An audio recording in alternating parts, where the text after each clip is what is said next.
రసాయనికాలతో భూమి పాడవుతుంది. అందుకే భూమికి రోగాలు వస్తున్నాయి.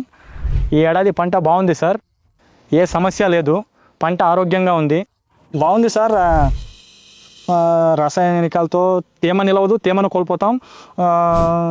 డాక్టర్ సాయిల్ ఎరువుతో మట్టి మెత్తబడింది, గట్టిగా లేదు, మట్టి మెత్తగా ఉంది. ఖర్చు తక్కువ సార్, దిగుబడి ఎక్కువ. నమస్కారం, నా పేరు ముక్తి అలిగే. నా ఊరు 11, సుర్పూర్ తాలూకా, యాదగిరి జిల్లా. నేను డాక్టర్ సాయిల్ గురించి స్టడీ చేశాను. యూట్యూబ్లో వీడియోలు చూసి డాక్టర్ సాయిల్ గురించి తెలుసుకున్నాను. వీడియో చూస్తూ వారి గురించి సమాచారం తెలుసుకొని విత్తనాలు శుద్ధి చేసుకొని ప్రతి విత్తాను.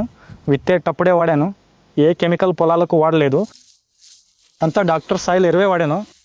స్ప్రే చేసిన డాక్టర్ సాయిల్ స్ప్రే ఉంది, బయోస్టిమ్యులెంట్ అని, అది భూమికి మంచి ఎరువు. బయోస్టిమ్యులెంట్ డ్రెంచింగ్ చేశాను. ఆర్గానిక్, ప్యూర్ ఆర్గానిక్ ఎరువులనే పొలానికి వాడాను. ప్రతికి పురుగు పట్టలేదు, రోగం కూడా లేదు, పంట బాగా వచ్చింది. రైతు సోదరులందరూ డాక్టర్ సాయిల్ వాడాలి. భూమిని, పొలాన్ని, అన్నింటినీ కాపాడుకోండి. పంటను కాపాడుకోండి, భూమిని కూడా కాపాడాలి. ఎక్కువ రసాయనికాల వల్ల భూమి పాడవుతుంది, దానివల్లే భూములకు రోగాలు వస్తున్నాయి. అందుకే అందరూ డాక్టర్ సాయిల్ వాడండి. మాకు డాక్టర్ సాయిల్ నచ్చింది, రోగాలు లేవు, ప్రతి బాగా వచ్చింది, పురుగు పట్టలేదు. డాక్టర్ సాయిల్ వాడండి. రైతులు రసాయనికాలను వదిలి సేంద్రియానికి రావాలి. రైతులు, దానివల్ల మీకు మంచిది, పిల్లలకు మంచిది. ముందు మనకు పుట్టబోయే పిల్లలు కూడా భూమి మిగులుతుంది, లేకపోతే మన భూమి పోతుంది.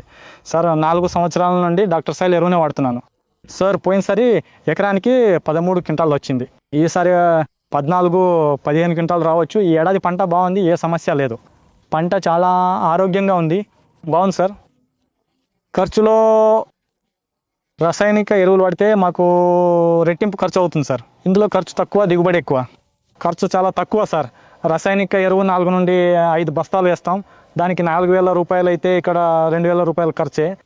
దిగుబడి అంతే ఉంది సార్, కానీ ఖర్చు ఎక్కువ, దిగుబడి తక్కువ అవుతుంది. ఇక్కడ దిగుబడి ఎక్కువ అవుతుంది. డబుల్ ఖర్చు సార్. రసాయనికానికి డబుల్ ఖర్చు అయితే ఇందులో తక్కువ ఖర్చు. 4,000 ఖర్చు అయితే 2,000 ఖర్చు అవుతుంది. అందుకే సార్ వేర్లు చాలా ఉన్నాయి. డాక్టర్ సాయిల్ డ్రెంచింగ్ చేసాం.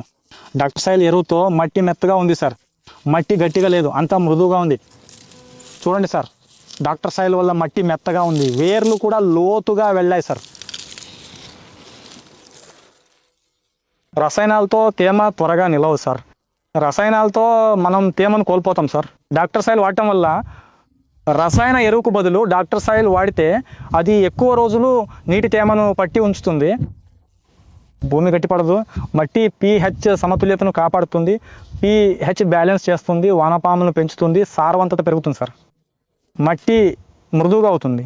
దీనికి ఎక్కువ నీళ్ళు పెట్టాం. రసాయన ఎరువు వాడితే ఎక్కువ నీళ్ళు పెట్టాలి, దీనికి ఎక్కువ నీళ్ళు అవసరం లేదు సార్. తగినంత నీళ్ళు ఇస్తే ఒక 15 రోజులు భూమికి సరిపోతుంది సార్. సార్ రసాయన ఎరువు వదిలి రైతులను కోరేది ఏంటంటే, రసాయన ఎరువులు తగ్గించి డాక్టర్ సాయిల్ సేంద్రియ పద్ధతులపై ఎక్కువ ఆసక్తి చూపండి. మా తాతలు ఎరువులు ఎక్కువ వేసి భూమిని పాడు చేశారు, రోగాలు రాకుండా రసాయనాలు వాడాల్సి వస్తుంది. వీలైనంత వరకు రైతులందరూ డాక్టర్ సాయిల్ సేంద్రియ పద్ధతిలో వాడాలి సార్. ఆర్గానిక్లోనే మన భవిష్యత్తు ఉంది సార్.